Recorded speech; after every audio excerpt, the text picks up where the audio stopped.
Hoy día vamos a ver el resto de signos. Bueno, empezamos con esto, ¿no? Con la teletasia. ¿Qué es la definición? No es un estado con colapso alveolar. ¿Qué es lo que podríamos utilizar la teletasia en esto? Colapso alveolar. Ahora bien, ¿por qué puede colapsar un alveolo? ¿Por qué quiere colapsar? Por un trauma. Por una... ¿Qué más?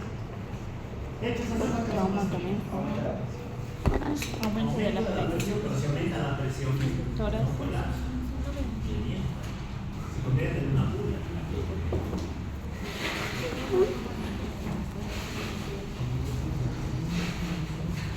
¿Cómo es? ¿Por qué podría colapsar? Por una enfermedad patológica como el asma. No, el asma no tanto. Justamente por lo opuesto.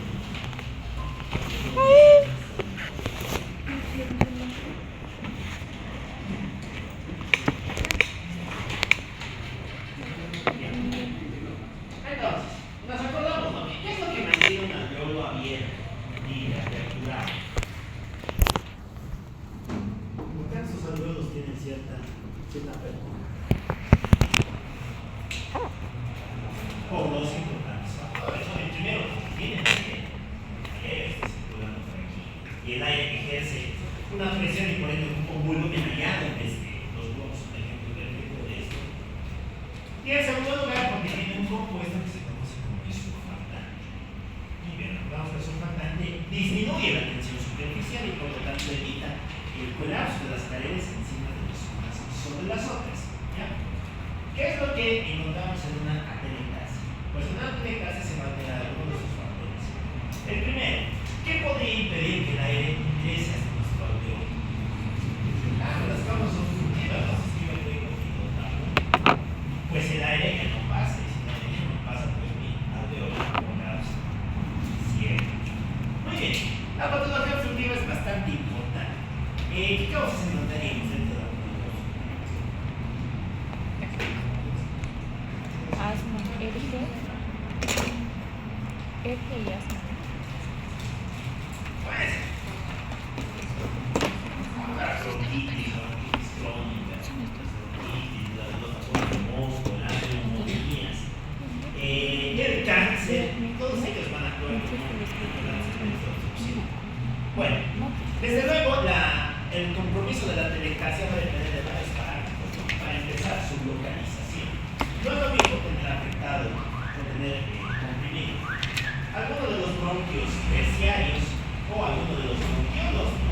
Afectación de vía aérea fina, lo cual suele observarse en las bronquitis o en algunos tumores, versus tener la afectación de un bronquio principal, un bronquio primario, en cuyo caso tendríamos un colapso de todo un pulmón. Esto desde luego va a ser más habitual en los tumores y en las adenopatías. Muy bien, la edad, ¿no? ¿Quién cree que tiene más tendencia a tener atelectasia? ¿Los niños o los adultos? Los niños, ¿no? Exacto. Por todos si tenemos escuela. ¿Qué más? La composición del aire inhalado. ¿Se acuerdan cuál era la composición del aire?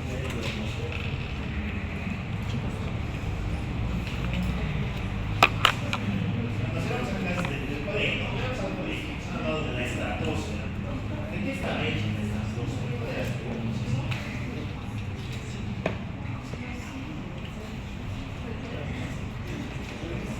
¿De qué está hecha la estratosfera? 79% nitrógeno, 20.3% carbono. Bueno, resulta que en su gran mayoría es nitrógeno. ¿Ya? Y el nitrógeno, más que bien, es un gas que tarda en difundirse. Por lo tanto, el nitrógeno suele ocupar un determinado espacio dentro del alveolo y por lo tanto evita su colapso. ¿Qué es lo que pasa si en vez de inhalar aire ambiente, inhalamos aire que sea 100% oxígeno? Pues que en este caso no hay nitrógeno, y como no hay nitrógeno, el oxígeno, que es de mucha mayor difusión, va a poder difundir rápidamente, y si difunde rápidamente, pues nuestro alveolo también colapsa. Las soluciones que sean, los gases que sean ricos en oxígeno, tienen también la producción atelectasia. Esto lo podríamos encontrar en el contexto de una intoxicación por monóxido de carbono, por cianuro y demás. Muy bien, efectos complejos. compresivos, lo mismo, ¿no? En este caso, ¿quién va a evitar que llegue aire a la vía aérea? Pues una masa o algo que crezca y que dificulte el paso del aire hacia la luego distal, ¿no?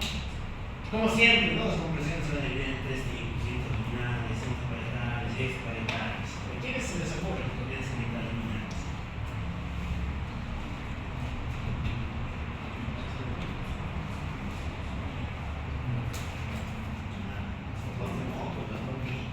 Sistema ventricular. Intraparetales.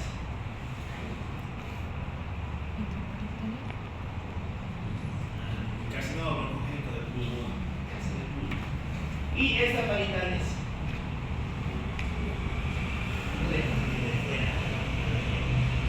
Pleura. Diabetes. Las adenopatías, ¿no? Los linfomas, la patología del mediastino, podemos encontrar la cardiomigalia, las enzimas y demás. Muy bien. Y la tercera, pues, es la alteración del último componente, el déficit del surfactante. Pues, con el paciente también le pasa algo, pues nuestros alveolos colapsan. ¿Cuándo podríamos tener déficit de surfactante?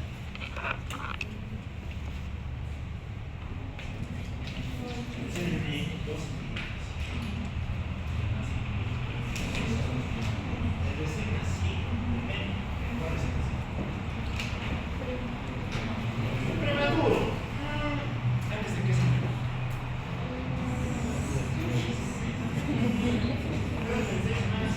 Puede vivir. Semana 34. Ya. Podría ser. Madurez pulmonar, no se terminó de diferenciar el constante. Se necesita madurez pulmonar. Ya, puede ser, ¿no? Enfermedad de las membranas diaríticas y síndrome del sistema respiratorio del recién nacido.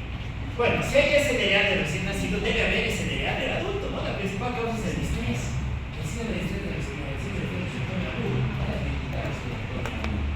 Muy bien, y junto con esto, pues todas sus causas, ¿no? Las neumonías, la sepsis, el SIRS, etc. ¿Qué más? Hay algunas enfermedades congénitas, que igual son medio raras. Tenemos el déficit de proteínas de surfactante, que tiene sobre una mutación para las proteínas PSA, PSB, PSC, PSD, que son componentes del surfactante.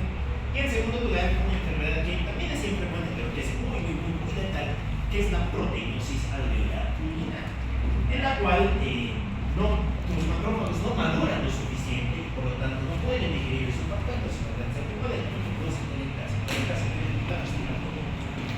Muy bien, ¿cuáles van a ser sus consecuencias? Pues yo creo que es bastante deducible, ¿no? Si es que no nos llega aire, pues alteración de la regulación de ventilación y perfusión, ¿no? Con compromiso de componente ventilatorio. ¿Esto qué nos va a producir? Pues va a producir disnea, necesidad de aumentar el trabajo respiratorio para ventilar ese volumen de aire, taquipnea, respiración que esté más acelerada y demás. Pero alteraciones del patrón ventilatorio. Muy bien. ¿Qué podemos encontrar al examen físico? ¿Qué se les ocurre? Tenemos una cavitación masiva.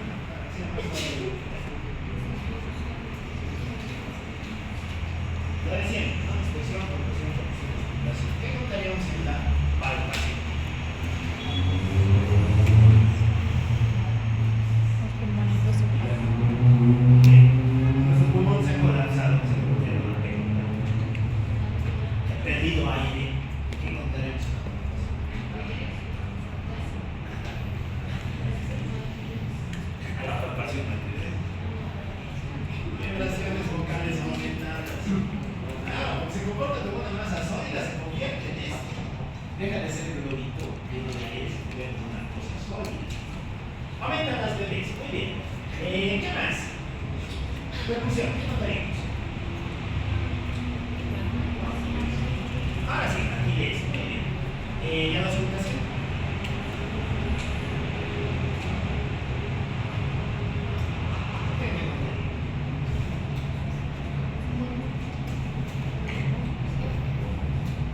Bueno, va a depender del calibre de la vía obstruida, ¿no? En general podemos encontrar extractores secos, o también podríamos no auscultar,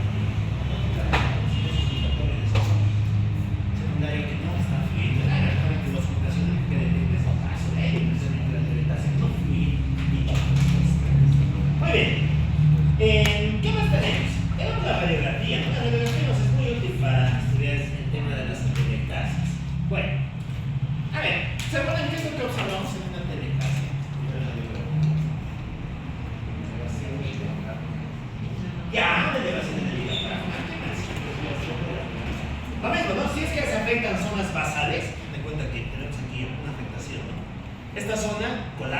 colapsa, aspira, succiona, chupa, ¿no? Y como chupa, esta parte del diafragma sube, ¿no? Elevación del hemidiafragma lateral, si es que tenemos atelectasias basales. Muy bien. ¿Qué más? Exacto, muy bien. Compañero, tocó un tema bien importante, la desviación de la tráquea, ¿no? En sentido inverso, si es que tenemos afectación de lóbulos superiores, colapsa y cuando colapsa, chupa, aspira. Y si aspira, ¿qué va a hacer? Va a hacer que las estructuras de la línea media del mediastino y del reactor cervical se desplacen hacia ese lado. Vamos a tener una desviación de la tráquea ipsilateral a el lado colapsado. Lo cual es importante porque nos permite diferenciarnos de los derrames. En el derrame, la desviación de la tráquea es contralateral al lado lesionado, al lado afectado. Es una diferencia bastante importante porque si hemos tocado eso, los derrames a veces pueden tener una estructura similar con el patrón de la atelectasia, sobre todo cuando son de predomino basal. Muy bien.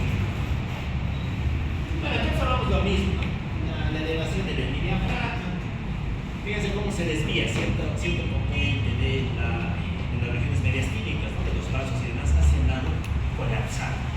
Ya, muy bien, esto es lo de un lado.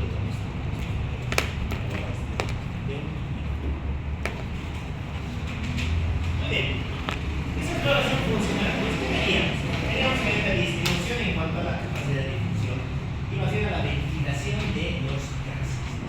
Con tendencia hacia un patrón restrictivo. Lo que tiene la difusión. Así que experimenté aquí, vamos, es muy útil para nosotros. Muy bien, es esto de clase que está muy bueno. Vámonos con las condensaciones. Esto ha sido muy interesante que vamos a repasar.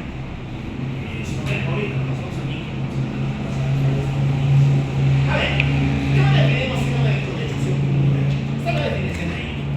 La sustitución del aire por un contenido líquido. En sentido, es cuando vamos a cambiar la densidad de los líquidos para que sea de un contenido mucho más denso. En este caso va a ser el líquido. Muy bien, ¿qué tipos de líquidos tiene el cuerpo? Ya, exudados. ¿Qué más?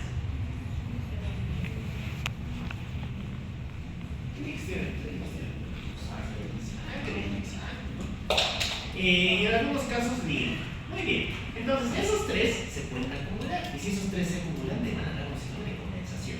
¿Cuál tiene que ser más frecuente? ¿Que se acumule sangre, humus o que se acumule líquido?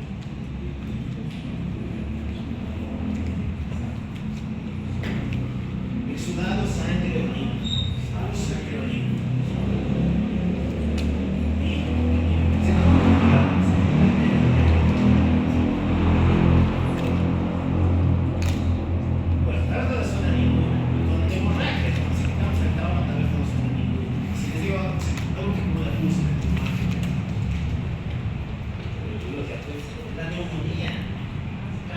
De lejos, es contra lejos, la principal causa de hipertensión pulmonar son las neumonías. Bueno, lo mismo, ¿no? Ya conocemos la cascada inflamatoria. Conocemos la inflamación. ¿Cuáles serían los pasos de la cascada inflamatoria? Para entrar, define la inflamación. ¿Qué es inflamación?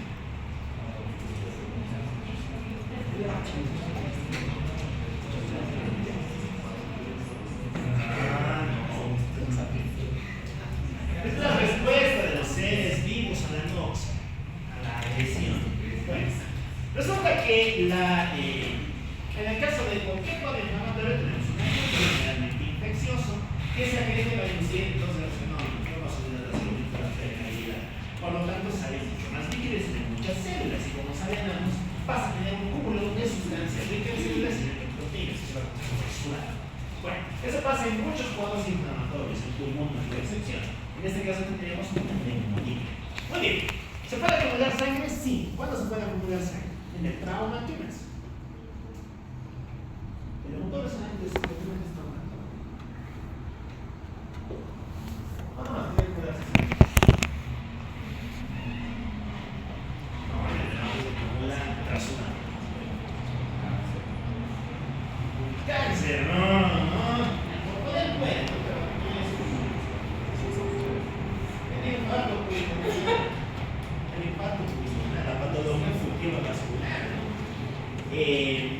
no se olviden que los infartos pulmonares, ¿cómo son desde el punto de vista macroscópico? Son infartos rojos, ¿no? ¿Y por qué son rojos? ¿Se acuerdan de los tipos de infarto? Infarto pálido o anémico, infarto rojo o moreno. ¿Por qué son infartos pálidos? Porque tienen doble vascularización, ¿no? Entonces eso condiciona que en muchos contextos, sobre todo el infarto pulmonar, pues podamos tener una gran cantidad de sangre en el medio. Eso también nos pueda producir un signo de canalización. Ya, muy bien. Tercer líquido que se puede combinar, la orina. ¿Por qué se puede combinar la orina? ¿Por qué podemos tener un kilotórax? Así se llama.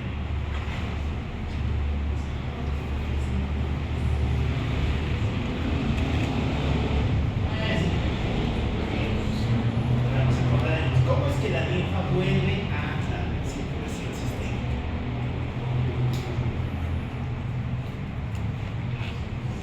Porque tiene que volver, ¿no? Si no tendríamos dos circulaciones paralelas. En algún punto la linfa tiene que volver a la circulación sistémica, concretamente a la circulación venosa. ¿Cómo vuelve?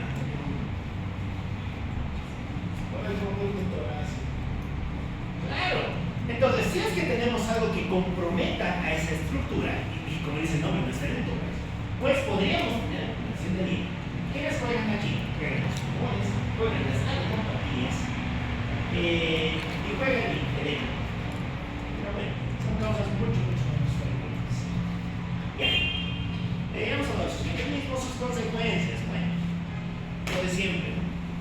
Se acumula líquido y la acumulación de líquido va a alterar la capacidad de intercambio que hay entre el alvéolo, la pared alveolar, entre la luz alveolar y los vasos sanguíneos. Eso me va a producir alteraciones de la relación de comunicación venosa. Muy bien.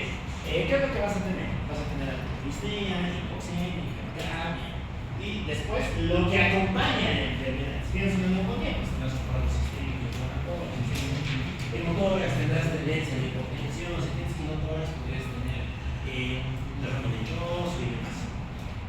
A ver, a la anamnesis, ¿qué contaríamos que examen físico? Más facilito. Lo mismo, ¿no? Inspección, palpación, percusión, estimulación. La inspección no nos interesa mucho. Solo que las condensaciones sean de gran tamaño, ¿no? En ese caso sí podríamos observar alguna simetría, pero eso es muy raro, muy raro. A ver, vamos a lo interesante. Palpación, ¿qué contaríamos en la palpación?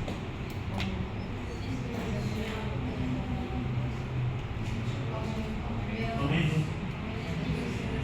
Ya, aumento las vibraciones vocales, exacto. Muy bien. A la percusión. Matidez, ya la auscultación.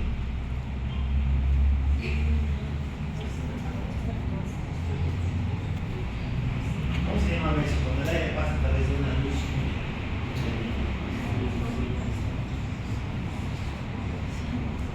Repitantes, estertores húmedos. Repitantes. Bueno, tiene sentido, ¿no? Si se puede poner un líquido, pues, en la era de líquido y todas esas vías, ¿no? De hecho, los crepitantes son la manifestación clásica del síndrome de concentración. Al grado que algunos los manejan como sinónimos o primones, sí, pero bueno. En la radiografía, ¿qué es lo que vamos a observar? Vamos a observar distintos tipos de patrones. Claro, no sé si esto lo han mirado en rayos, pero hay varios tipos de patrones de afectación del parénquima pulmonar, ¿no? Patrón reticular, nodular, biliar, retículo nodular, etc. En general, ¿qué es lo que tenemos a observar? Vamos a observar cierto patrón reticular y cierto patrón nodular, el cual va a depender mucho de la entidad de la que estamos hablando. Bueno, hay un signo que es característico, ¿no?, de la condensación pulmonar, y es justamente lo que estamos viendo aquí. Fíjense, ¿qué es lo que vemos? ¿Ven la vía aérea? En este imagen. ¿Se ve? ¿Cómo es? Oh, sí. ¿Qué está señalando la flecha blanca? Negro, y todo lo negro es aire, ¿no? Entonces, fíjense cómo estamos observando una zona negra, zonas oscuras, que representan los bronquios, ¿no? Por aquí es por donde está fluyendo el aire. Y esto que está sobre alrededor, ¿qué es? Es más blanco, esto es exudado, ¿no? Fíjense que tenemos la superposición entre gas y zona líquida. ¿Qué se llamaba este gas? El broncograma aéreo. Ese es el famoso broncograma. Broncograma aéreo. que es también característico de la condensación pulmonar. Porque estamos viendo eso, estamos viendo bien dibujada la vía respiratoria, la cual debería resultarnos con cierta dificultad. Ya, muy bien. Bueno, aquí vemos lo mismo. Los pequeños nódulos, ¿no?, que se presentan en la superficie del parénquima. Y en algunos casos pueden llegar a comprometer zonas mucho más extensas, ¿no? En este caso, fíjense que se está afectando todo el lóbulo, ¿no? Esto perfectamente puede corresponder con una neumonía lobar. ¿Se acuerdan cuáles son los principales por una neumonía lobar? Hay dos que se deberían saltar, mirando esto. El neumococo, 95% de los casos, y 5%. Virus. La Klebsiella neumonía, no tiene bacillus negativo, tiene producido el restante 5% de los casos. Muy bien. Listo, ahora sí, vamos a lo interesante. Vamos a poner esto en un contexto. Vamos a hablar de algunas enfermedades específicas. En este caso vamos a hablar de la neumonía, y después vamos a hablar de la TB. Bueno, la neumonía es básicamente el proceso inflamatorio que afecta al pulmón, es la inflamación pulmonar. Uno dirá, se llama pulmonía, bueno, es lo mismo, no es pulmonía, solamente que la neumonía es un término mucho más utilizado. Resulta que para que contraigas una neumonía, necesitas contraer algún agente infeccioso, ¿no? Ese agente puede provenir por tres distintas vías. ¿Cuáles son?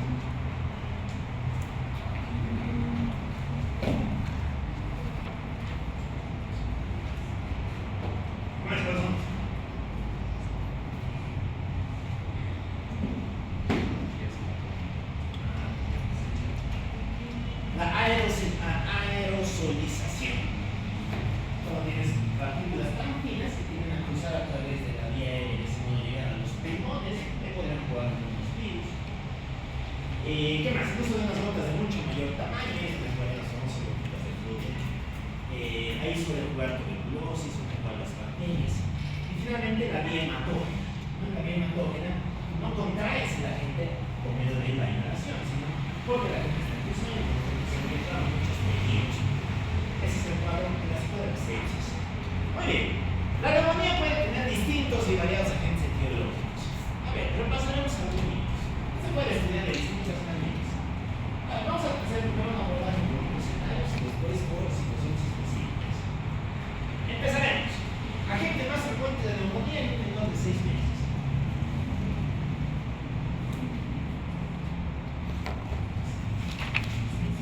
Vamos a microbiología, ¿no? Tercer semestre.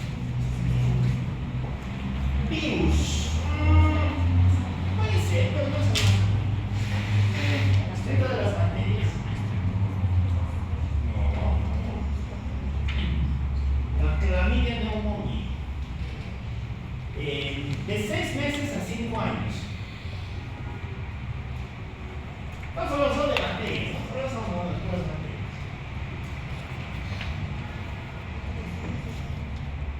Meses a 5 años, ¿quién?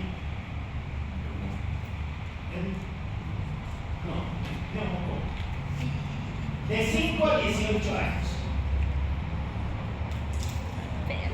5 a 18 años, paciente joven y que habitualmente le gusta congregarse, típico de campamentos, típico de excursiones, centros donde los jóvenes están muy hacinados.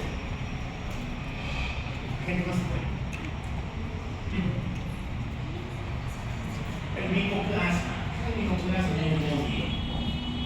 Ahora nos vamos de 18 a 65 años, desde 18 hasta que mueres. ¿Cuál será la gente más frecuente?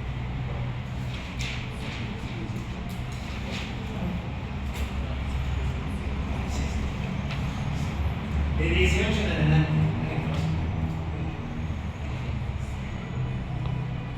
El neumococo por 2. Ese tampoco es lo. Sus grandes dominios, ¿no? 6 meses, 5 años y de 18 para adelante. Ya. A ver, ¿qué más? Se vamos a hablar de situaciones específicas. Agente más frecuente de paciente VIH.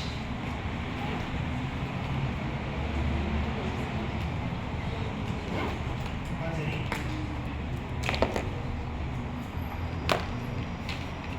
Bueno, es neumococo.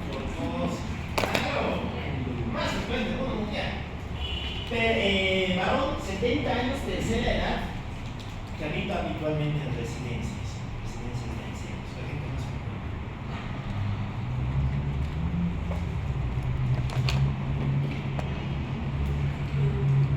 ¿Cómo es, Juan? Neumococo por 3, exacto, bien. Por 4, bueno, neumococo por 4, claro, neumococo por 4. Eres Matusalén, tienes 1092 años, vives desde el fundado de Israel. Y te da neumonía, ¿cuál es la gente más probable? Sí, claro.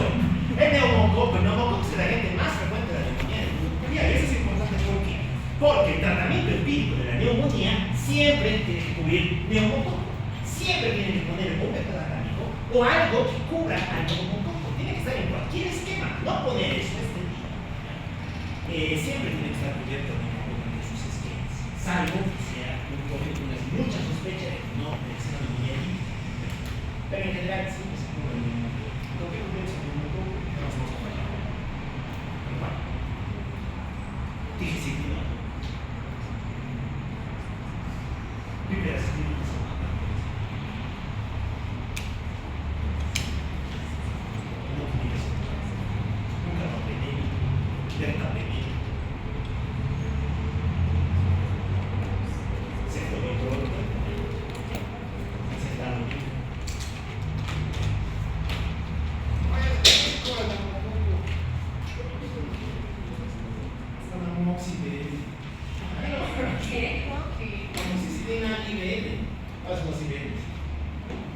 Inhibidores de respecto a la eutanasia. ¿Cuáles son?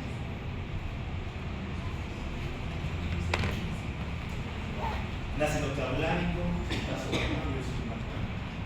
bueno, eso en general, no se puede ser un muy buen esquema. Si no, pues no haces una cepa de tercera, no se puede hacer la combinación. Si no, ya es porque del segundo que puede tener un segundo pero como tratamiento empírico, ojo empírico, no dirigido, empírico.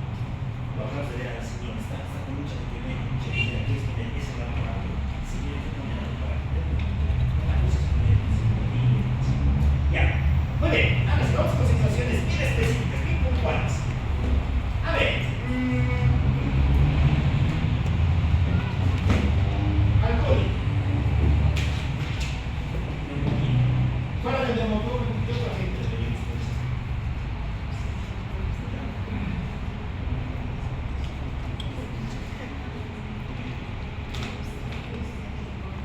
Bueno. La creciente neumonía. Los anaerobios también, ¿no? Claro, se están borrachos. Se alteran muchos de tus reflejos, ¿no? Por lo tanto, tienes a regurgitar el contenido, vas a tener neumonía por aspiración. Es por eso que muchos probabilidades van a pasar a la vía aérea. ¿Qué más? Vives en zonas con ventilación, ductos de ventilación, zonas mal ventiladas, bueno, zonas con ventilación, agente teológico. Eres sabios aquí siempre estamos en todo, casi todo. Estamos hospitalizados. La legionela neumófila. ¿Se van aquí producir la legionela? La legionelosis y la fiebre de Pontiac. Dos grandes entidades que producen la legionela. A ver, digamos que eres granjero, tienes ovejas. Sí, tienes ovejas. Y tienes hepatomegalia, hepatosplenomegalia.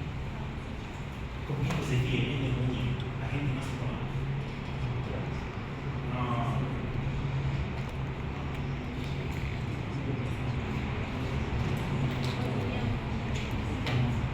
Pues, la fiebre Q, coxina bulletina.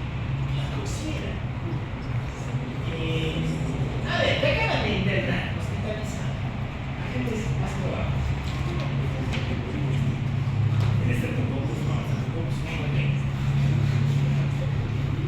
Creo que el agua de donar. ¿Bien? El Streptococcus no se puede de la nada, la niña tiene la comunidad, pero no de la hospitalaria. Pues bien, pseudomonas. Claro. ¿Qué más? El SAR. Ahí sí juega el SAR, ¿no? El incidente asistente. Ahí sí tiende a producir cuadros infecciosos. Así que hay que casar los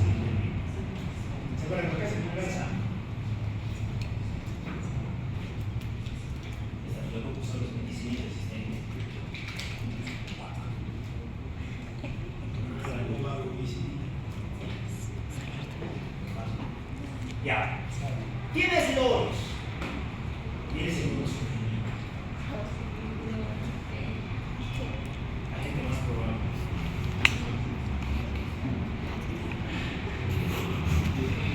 La familia sí, casi la conoces. Estoy durmiendo, estoy esperando que cargue el libro. ¿Qué libro es? Anatomía.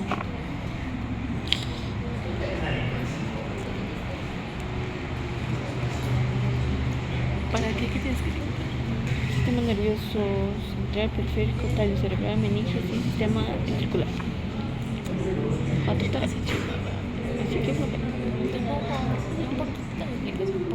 poquito, explicación de fenomenal. Si tienes poca gente que tiene a producir ¿Qué? las conversaciones con ellos.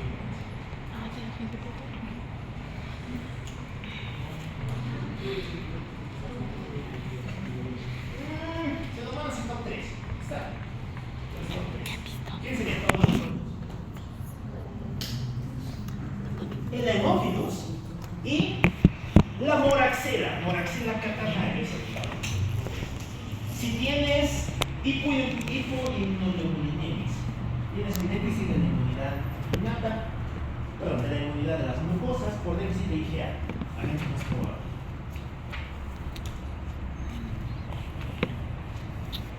Ese fue el labio de la comunidad. Si tienes caballos, ¿qué?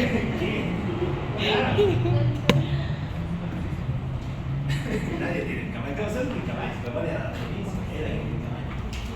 Era gente de caballos, ovejas, chanchos. Tienes determinadas mejoras.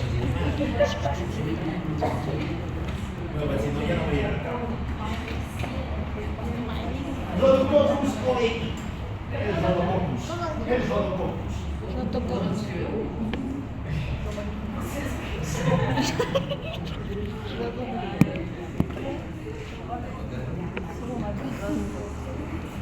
El Rhodococcus oeki. Su agente asociado. Ya.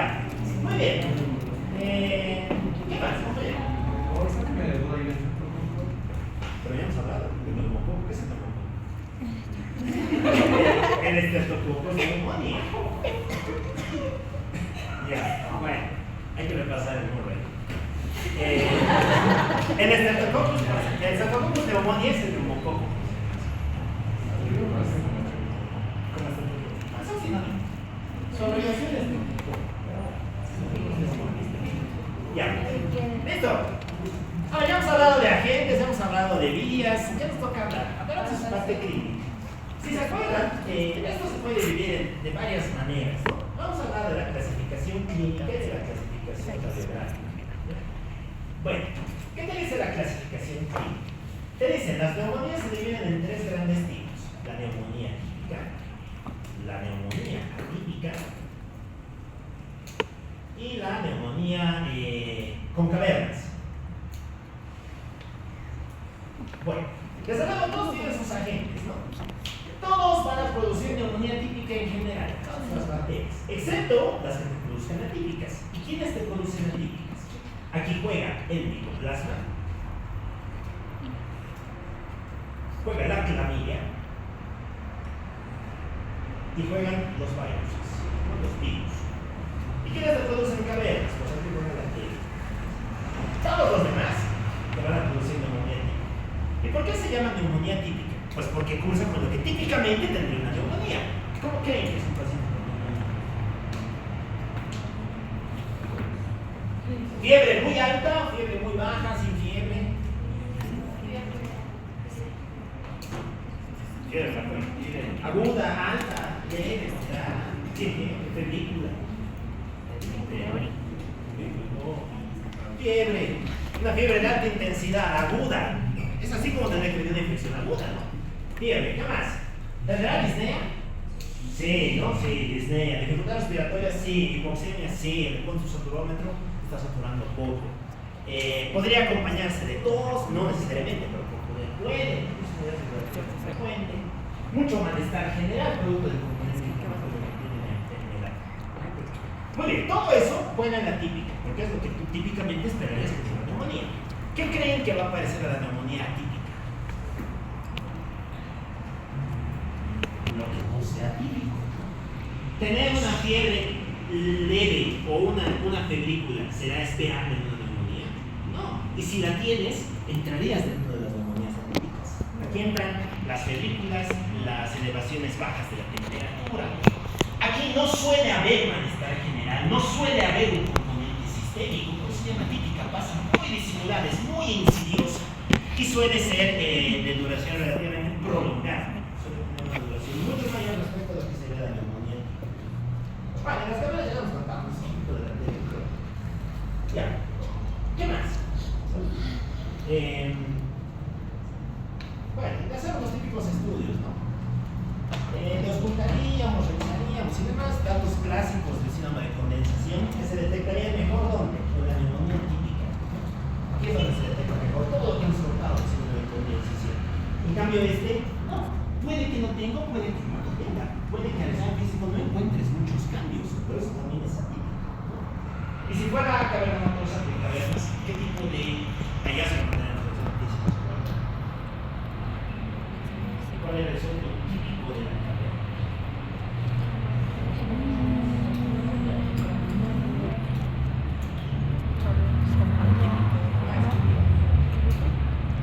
El soplo, claro, que no se observaría en el resto de entidades de los sistemas de condensación. Ya, muy bien. Laboratorios. ¿Le pedimos laboratorios?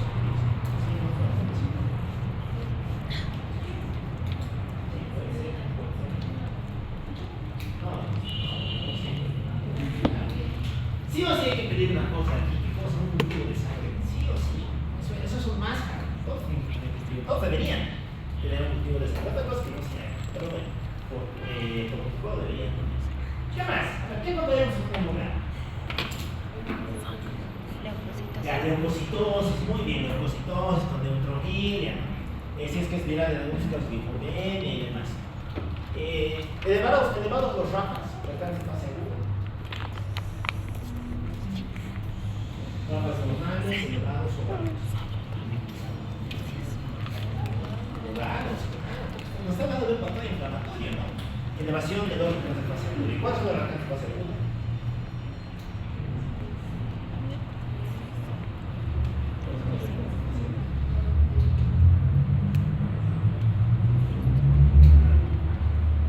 Velocidad de sedimentación globular. La proteína C reactiva. En este caso parece bien interesante, ¿no? La procalcitonina. ¿Por qué les digo que es interesante? Porque tener procalcitonina alta te dice la neumonía es de probable origen bacteriano. ¿Ya? La procalcitonina es un muy buen marcador que te orienta para pensar en una neumonía bacteriana y no en una viral. Muy bien. ¿Qué más? La gasometría de 100%. Bueno, más muy útil. En general, lo más interesante va a ser la placa, ¿no? La radiografía. Y aquí es donde podríamos hablar de tres grandes tipos de alteración radiográfica. ¿Ya? Tenemos por un lado a la radiografía de la neumonía lobar, la neumonía lobulilla, también conocida como bronconeumonía, y la neumonía intersticial. Esa es una clasificación radiográfica. Nos está diciendo justamente eso, ¿no? Nos está diciendo alteraciones en la imagen. Entonces, los factores públicos. Eso. ¿Qué creen que vamos a encontrar en la neumonía lobar?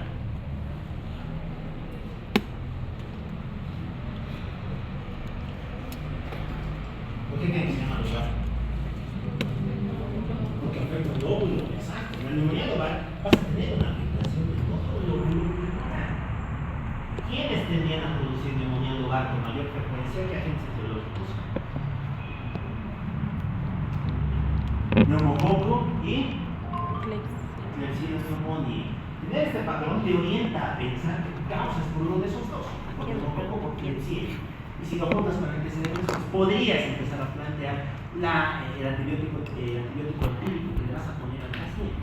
En la manera que aquí está poniendo el antibiótico empírico, ¿no? Todo esto es muy bueno que les contigo. Porque ya con el cultivo, pues bajar es facilito, ¿no? Que dice sensible a qué detalle, cambio, pero bueno, es justamente lo que estamos observando aquí, ¿no? Fíjense, ¿qué es lo que vemos en esta imagen? Es como por regla, ¿no? Alguien ha venido y ha dicho, no, solamente se va a afectar esto. De aquí para arriba, condensación. De aquí para abajo, nada. Afectación de todo un lóbulo. Esta es una neumonía en lugar, ¿no? Esto nos puede producir la Klebsiella o el neumococo. Puede venir por cualquiera de los dos agentes. Aquí también vemos lo mismo, ¿no? Fíjense, la afectación de un lóbulo. Venga de venir con regla, ha dicho, no, se va a afectar hasta aquí nomás. Todo de aquí para abajo, afectado. De aquí para arriba, normal. Por eso es que corresponde un neumococo. Muy bien, vámonos con la otra. La otra se conoce como bronconeumonía o neumonía. ¿Por qué? Porque se van a afectar los bronquillos, las porciones más finas de la vía aérea. La bronconeumonía nos produce un patrón parcial, un patrón salteado. Veríamos mucho broncograma aéreo, pero disperso en todo el parénquima pulmonar. Este ya no está confinado a una ubicación en concreto. Está disperso por toda la superficie. Muy bien. ¿Qué agentes nos tienen a producir bronconeumonía? Aquí juega el S-Aurus. Juegan todos los demás, los gram negativos, los anaerobios, el hemófilos, juegan a jugar cena. Otros que hemos contado tienden a producir bronconeumonía. ¿Ya? Y es justamente lo que estamos observando aquí. Por ejemplo, fíjense esto. En S-Aurus, ¿está produciendo una afectación de solo un lóbulo? No, es una afectación muy difusa. Afecta muchas zonas del parénquima. Esta. Ven, ¿no? Los foquitos de consolidación. Ese es el patrón de la bronconeumonía, una afectación muy variable, muy difusa. Bueno, la tele es la gran simuladora, la tele te puede dar todas sin ninguna. Con la tele no vamos a transformar. Terminamos con la intersticial. La intersticial es el patrón clásico de las neumonías atípicas. Es decir, esto lo produce el micoplasma, la clamina y los virus. ¿En qué consiste? Consiste en una afectación del intersticio. Aquí no vas a tener programa, sino que vas a tener alteración de las zonas intersticiales del pulmón. Lo mismo, con un patrón difuso. Bueno, sigamos esta imagen. Fíjense cómo es la placa de esta infección por el micoplasma. Vemos algunos nódulos, pero fíjense que hay un intenso componente intersticial, ¿no? Estas marcas, estas líneas, son como líneas bien definidas. No están afectando al interior del alveolo, sino están afectando su intersticio. Fíjense las marcas. Que corresponde al patrón intersticial de la lesión. Muy bien. En este caso, también podríamos jugar los virus. Este es muy interesante. Nos ha puesto el ejemplo de la varicela. ¿Qué virus produce la varicela?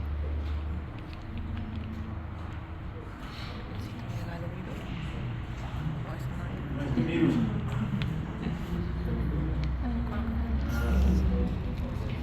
Ya, la varicela solo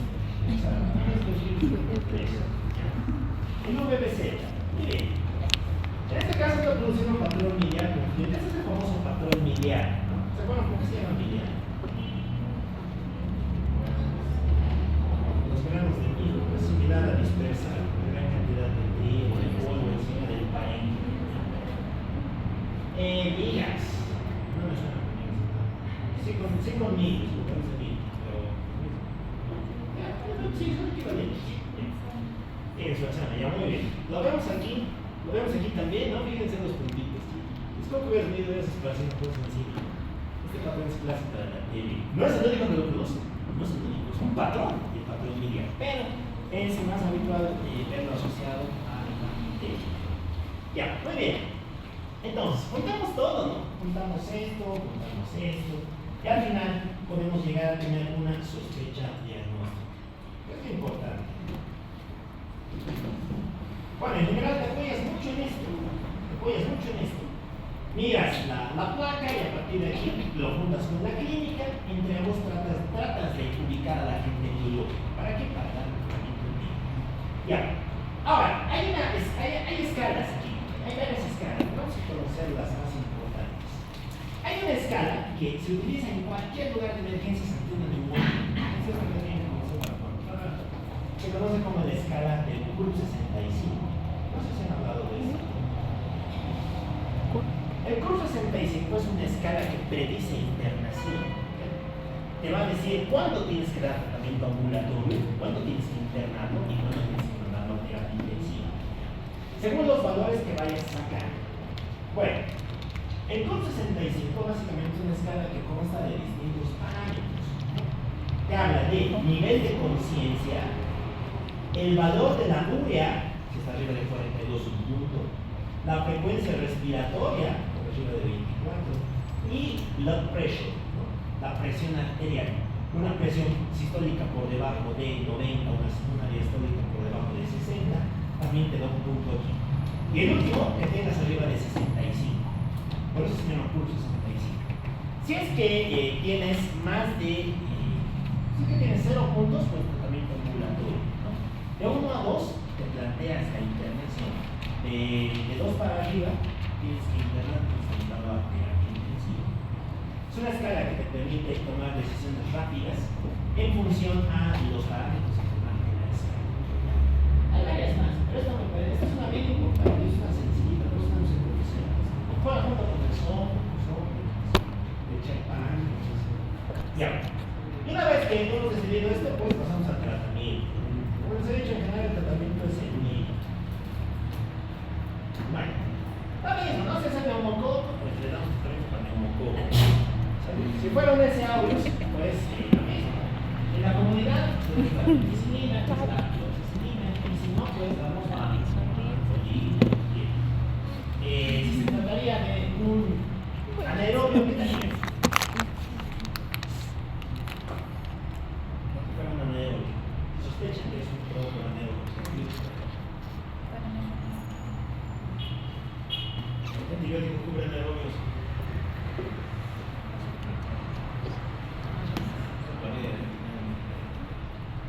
¿Esto cubre? Las dos dicen así.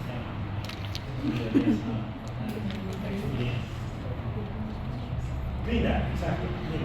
No se dan metros porque el metro tiene que activarse con el líquido de cabello. Porque tiene el mejor difusión que es la clínica. ¿Qué más? Bueno, poco más. Sí, segundo de las neumonías. Interesante este tema. Bueno, aquí es lo que les contaba, ¿no? De los patrones de neumonía global, la neumonía, ¿no? La neumonía intersticial, la imagen de la cavitación estelar, junto con un derrame. Estas son complicaciones propias de las neumonías. Las neumonías pueden tener dos grandes complicaciones, ¿no? La primera es el derrame, que se conoce como derrame paraneumónico. Fíjense que no es consolidado, ¿no? Esto ya es líquido. Es el derrame que acompaña a la neumonía, se llama derrame paraneumónico. Y el segundo es el edema. ¿Qué es edema?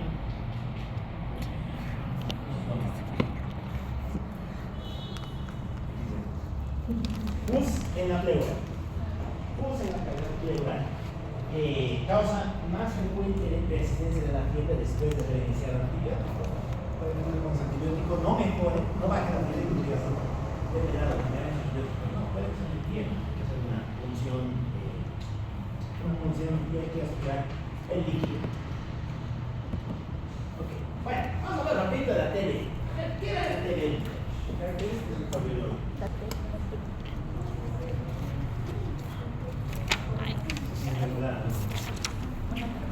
¿Cuál es la gente biológica de la tuberculosis? Ya, ¿qué son las micobacterias?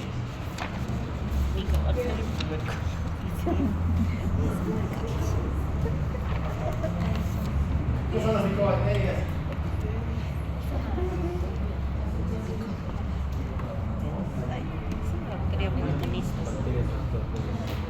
Es un vacío, ya, es un vacío. ¿Qué tiene su pared? Que lo hace diferente al resto de bichos. ¿Por qué no se encuentra frigorífico? Tiene ácidos glicólicos. Lo van a convertir en un bar, no sé más sobre todo. ¿Se acuerdan que otro agente es bar? Pero es una bacteria. Pero es también una bacteria. Y puede producir neumonía y abscesos cutáneos con granos de azufre, ¿no? Es la descripción clásica del cuadro. La no carga esteroides. Bueno, volveremos a la tele. Tiene ácidos micónicos, los cuales son importantes porque le permiten mejorar su patogenicidad, permite la vida del sistema inmunitario y demás cosas. Bueno, ¿qué es interesante de la TV? ¿Cómo actúa, no? Vamos a repasar rapidito la fisiopatología de la TV, porque hay un casito de esto en el Pisauro, ¿no? O sea, hay que avanzar en los casos de Pisauro para este. Entonces, tú contraes a la TV, ¿no? La TV lo mismo, puede contraer por miles de días sin nada, la continuidad, etc. El bichito llega al alveolo. Y una vez que ha llegado al alveolo, ¿con quién se encuentra? ¿Cuál era la célula que define los alveolos?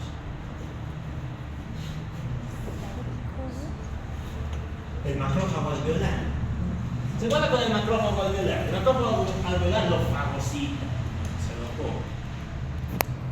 Y cuando se lo come, lo destruye, ¿no? Porque tiene una pared tan dura y ciertos mecanismos que le permiten evitar la fagocitosis. Entonces, ¿qué hace el bicho? El bicho bien vivo. Agarra y se reproduce dentro del propio macrófago.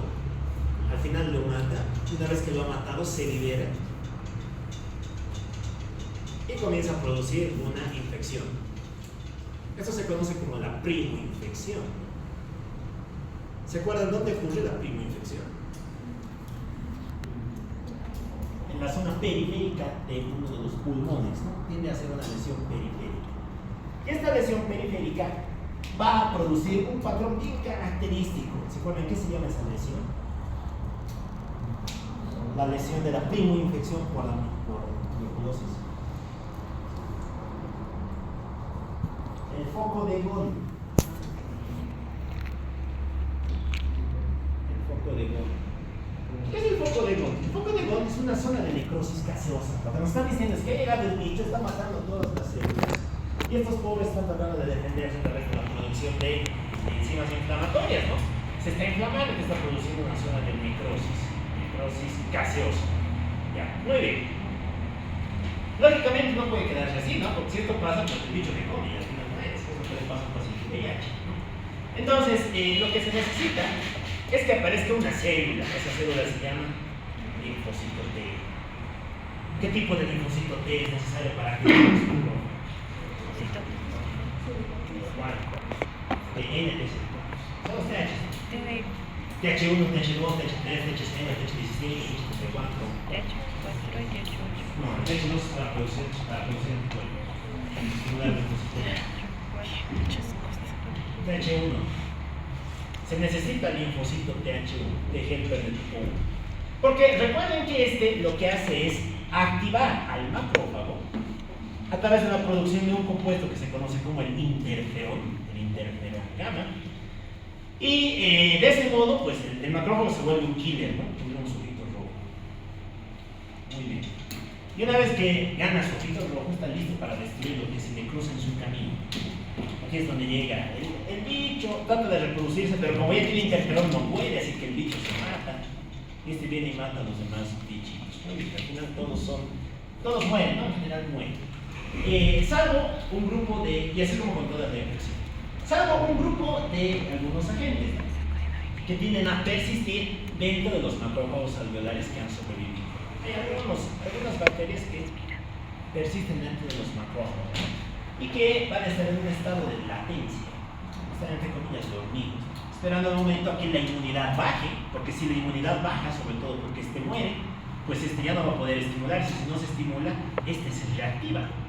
De ahí es de donde sale la explicación de la reactivación de la tuberculosis en un paciente VIH, en un paciente inmunosuprimido o en un paciente que consuma agentes que bloqueen interleucinas. Dentro de estos, el más importante es el factor de necrosis tumoral alfa. Que esto es algo que hacen, por ejemplo, los pacientes que tienen artritis reumatoide. En las artritis de difícil control se utilizan fármacos biológicos, los cuales bloquean distintas interleucinas, entre ellas el factor de necrosis tumoral alfa. Muy bien. ¿Qué vas a encontrar aquí? Bueno, esto en general pasa en la infección primaria, así se llama, no es la primera vez que te da. Entonces, a la vez lo hacen, entonces no se nada. Entonces, en un momento de todos tenemos nuestros foquitos de voz calcificados, ¿ya? Pero, ¿qué pasa si es que tu inmunidad baja o pasan X, Y o Z cosas que alteren este control? Pues que si se altera, el bicho se reactiva. Y si se reactiva, vuelve a darte problemas. En este caso ya no te va a dar los problemas aquí en la parte periférica, sino que camina y busca las zonas altas de los pulmones, los ápices, ¿no? Los ápex. ¿Por qué? Porque esta es una zona rica en oxígeno. Al bicho le gusta el oxígeno, ¿no? Entonces lo que hace es venir, reproducirse aquí. Y aquí es donde te puede producir varias complicaciones, ¿no? La primera, te puede producir el foco de Goni. ¿Qué es el foco de Goni? Es la asociación, pero del complejo de Goni. ¿Qué es el complejo de Goni? Pues como dice el nombre, ¿no? Ya es complejo, ya tiene más de una cosa. Tienes una zona de necrosis gaseosa más un nódulo linfático lleno de necrosis gaseosa. ¿Ya? ¿Qué más? Estos bichitos pueden crecer, pueden reproducirse y al final se reproducen tanto que se comen un pedazo del pulmón y te crean una caverna. Si se acuerdan, las cavernas son más frecuentes en las porciones apicales de los pulmones y en las porciones medias, en las porciones intermedias de los pulmones. Muy bien. Y una vez que ha pasado esto, pues el bicho disemina, ¿no? Se esparce por todo el cuerpo, pasando a través de la circulación sanguínea y de la circulación linfática. Y es aquí donde te va a producir varios tipos de complicaciones. Te va a producir la TB miliar. Sepsis no. TB miliar y la TB extrapulmonar. Muy buen punto, pero no. Sería una bacteriemia, no es sepsis. Una cosa es bacteriemia, cuando tienes bacterias en tu sangre, otra cosa es sepsis, la respuesta desregulada de la infección. ¿Ya? Ok, la TB extrapulmonar. Y es aquí donde la TB produce sus manifestaciones más características, ¿no? Porque es donde produce todas las formas habidas y por haber de la enfermedad. Bueno, los grandes clínicos le llamaban a la tuberculosis la gran simuladora. Yo creo que deben estar ya aburridos de escuchar las grandes simuladoras, porque ahí vienen grandes simuladores según sea la especialidad. Pero esta sí es una gran simuladora. Porque te puede dar desde una epilepsia en forma de tuberculoma y puede terminar en esterilidad por tuberculosis testicular o por tuberculosis en el epidídimo o en las trompas. Este bicho te produce miles de cosas, por eso no se conoce en rutina. Ya. A ver, hablamos de sus manifestaciones clínicas. Bueno, no tiene mucha novedad, ¿no? La TB pulmonar, ¿qué te produce? Ya, te produce algo que se llama sintomático respiratorio. ¿Qué es sintomático respiratorio? Bueno. Ya, por más de 15 días. Muy bien. Vamos a una exploración. Ya, ¿qué más? Suele producir pérdida de peso, no es una manifestación de infección crónica. Pérdida de peso, alteraciones estomacadoras y demás. Ya. La miliar no suele producir lo mismo, no suele producir una única especie. Y después ya tenemos el resto de tuberculosis. A ver, hablemos de las más importantes. Empezaremos un poquito hacia abajo. A ver, ¿qué nos producen los tuberculosis? ¿Se acuerdan qué son los tuberculosis?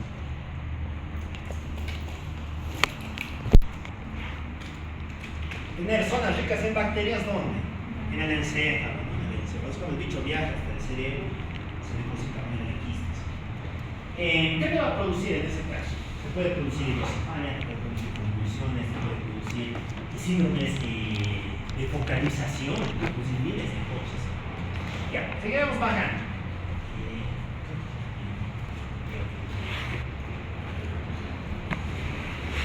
Sí, justo. A ver, ¿qué es esto? Es una manifestación bien característica, ¿no? Región cervical. Clásico de la enfermedad.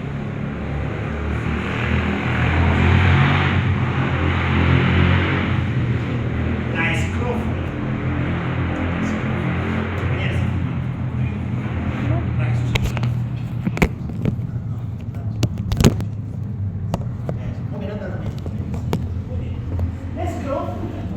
Es un punto donde el ganglio linfático se inflama y como se ha inflamado está vaciando ese exudado hacia el exterior, ¿no?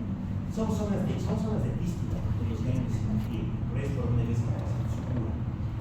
Ya, ¿qué más? Ahora hablamos de manifestaciones cutáneas de la TB. ¿Se acuerdan qué produce? El lupus vulgar. Es una manifestación dermatológica de la TB. ¿Qué más? El eritema nodoso. Dentro del eritema nodoso, una variante que es específica de la TB, que es el eritema indurado de Bacillus.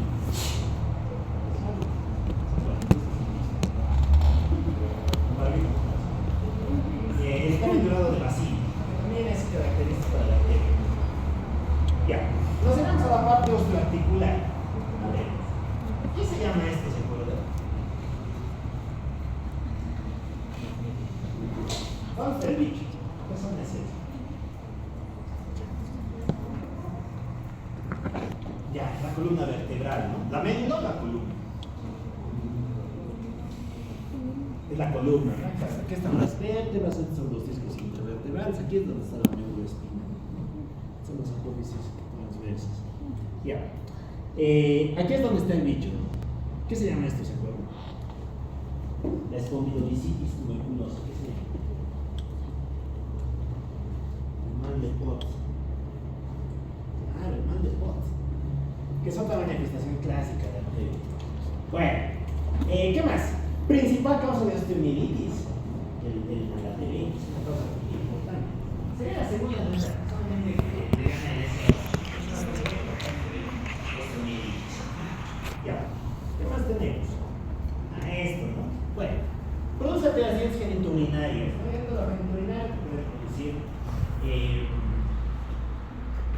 lesión vesical, ¿no? Puede producir la tuberculosis genitourinaria, puede producir lesión de los cálices renales, tiende a producir tiroiditis crónica y tiende a producir una entidad bien característica del riñón que se produce como el riñón mastica. Es un riñón con sus cálices muy dilatados y llenos de orina. ¿Qué más? Bueno, a nivel digestivo, ¿no? También puede producir tuberculosis digestiva. Exacto, a nivel intestinal, que es la forma más frecuente, pues tenemos la TB peritoneal, TB lineal, que también son cuadros digestivos. A nivel reproductor, ya hemos dicho que el varón puede producir esterilidad, porque produce epididimitis, en el caso de la mujer puede producir también esterilidad, porque produce o bien lesión del ovario, o bien lesión de las trompas, puede producir una ovocolitis. También existe la TB reproductor, etcétera, cardiólogo, etcétera. Esta imagen no tiene internet, muy buena. Aquí está todo lo que produce el chango, la pericarditis, las pleuritis. Está larga la nefora, no estoy bien, pues. Después la reflexión muscular, meningitis, hepática y demás. No sé bien, siempre hay que pensar en TB,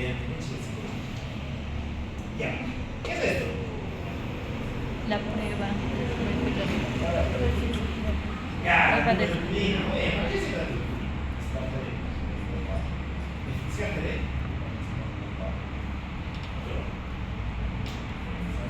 Es una prueba. sí, se llama.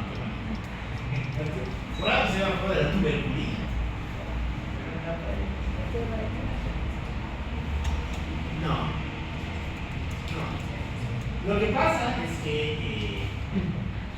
la reactivación de la tuberculosis, más bien, el uso de este antígeno podría verse como un ejemplo de crecimiento pulmonar, pero no sirve para la tuberculosis, porque hay varias otras causas de esto, los timonas, el Sjögren, no son también formas de tipo 4 que no sirven esto. ¿Para qué sirve? Sirve para demostrar infección basal. Eso sí, para demostrar que has estado en contacto con el bacilo antes. ¿Ya? ¿Y cómo puedes estar en contacto con el bacilo antes? Bueno, primero porque te dan la tuberculosis. Si tú de aquí viajas, vas a España y te hacen una prueba de tuberculina, pues fija vas a ser positivo. Aunque nunca hayas tenido clínica porque has estado en contacto con el bicho. Muy bien, ¿por qué otra causa podrías tú tener contacto con el bicho? Fuera de la infección. ¿Qué es típico de este lado? Nos volvemos afuera, dice. Si es un país con alta incidencia de tuberculosis, si tienes un virus positivo, piensa en esto.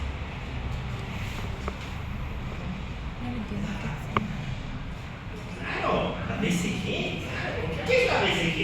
Una vacuna. Está clarito. Es bacilo el vacilo de Calmette, son vacilos. Te están poniendo alimentos. Por lo tanto, si estás vacunado y nunca te ha dado un ya serás igual vas a ser positivo. Exacto, porque ya has tenido la respuesta defensiva contra el agente. Muy bien. Entonces, básicamente para eso, para ver si se estaba en contacto con la gente antes o no. Nada más. Y si eso está negativo, pues en teoría nunca había estado en contacto. Lo cual en nuestro medio es países mucho más amigos. ¿Es positivo o negativo? No te dices sí, es un puesto que te hace mucha verdad. Entonces, tienes un segundo test, el IGRA. El IGRA solamente va a ser positivo si es que te has infectado. Positivo de infección. Infección pasada. Es un test que se basa en estimular por medio del interno, ciertos linfocitos. Si tienes una cosa positiva, pues te dice que te has infectado en el pasado. Y te permite diferenciar entre si estás vacunado. Y si es positivo porque no estás vacunado, pues si es positivo porque no estás vacunado. Muy bien. Bueno, ¿cuántos medios más tenemos para el diagnóstico? Porque esto solamente no sirve para la infección activa. Puede que lo hayas tenido ahora, puede que lo hayas tenido 4 horas así. ¿Cómo diagnostican? ¿Qué? No hay una epidemia que los países hagan. Lo que es verticis ventricular. Sintomático respiratorio. Son hartos. Son cuatro ventriculares. ¿Sí?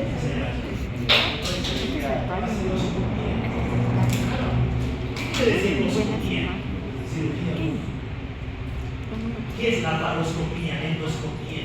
No hay colmillo. Las meninges, pero antes eran ratas, solo por ahora que te muestran que son los espacios de la comunidad. Exijo volver aquí. Endoscopía quiere decir mirar, ver. Endoscopía, mirar adentro. Laparoscopía, mirar el láparos, la región abdominal. Vaciloscopía, mirar vacilos. Entonces, esos son los vacilos. Mira, ¿cuántos vacilos por acá? Muy interesante, pero no siempre es muy fiable. ¿Qué cosas hay más fiables? ¿Qué es lo que se maneja? ¿Quién es? Porque además te permite dar resistencia y te da ese valor adicional. Es mucho más rápido. El China Expert. Prueba del China Expert. Es un test basado en PCR, en la cadena de la comunicación Bueno, y si no quisieras decir que fueras los métodos más arcaicos, pues irías con los cultivos. No se puede, ¿qué se cultivaba? Así es. Eso es lo que inició. Vacilo de gusto.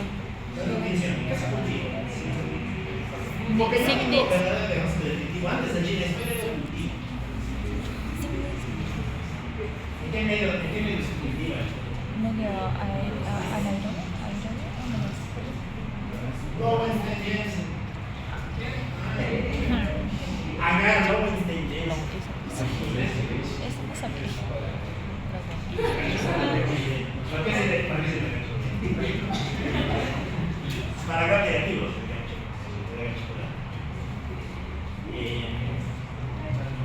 Y si no hubiera Lowenstein Jensen. Miren, tontos. Todito.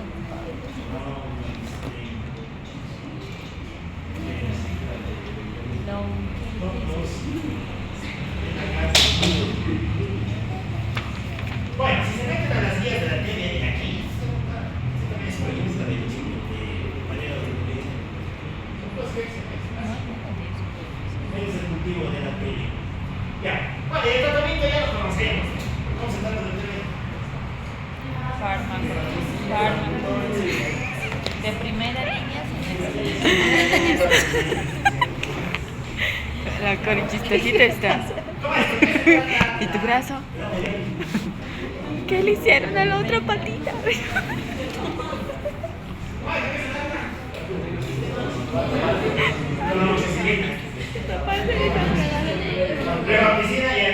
Están botando piracidamida, estreptomicina. Son 4. No. Son 3. Son 4. En algunos países, Brasil es 3. Cori. Cori, aquí está. Esto es. Brasil es 3. ¿Ya? 6 meses. ¿Cuánto lo manejas?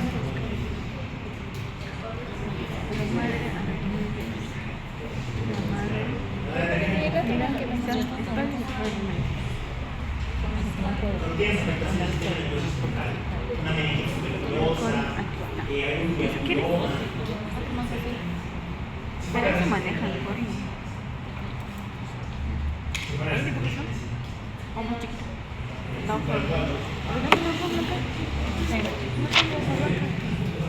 Y lo probé y lo Cori, no seas mentiroso. Mira, ¿qué es esto?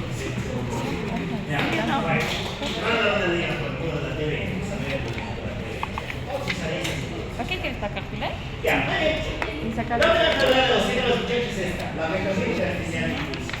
Pues ese es un tema increíble, increíble. Ahí.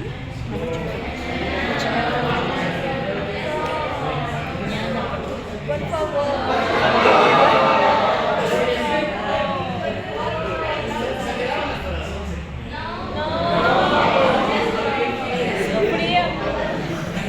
Ahí. Ya, muy bien. No hay auto para mi casa. Vamos a meter los 25. No voy a llegar a disparar. Ya no hay auto. Es que viven en éxito, no hay auto.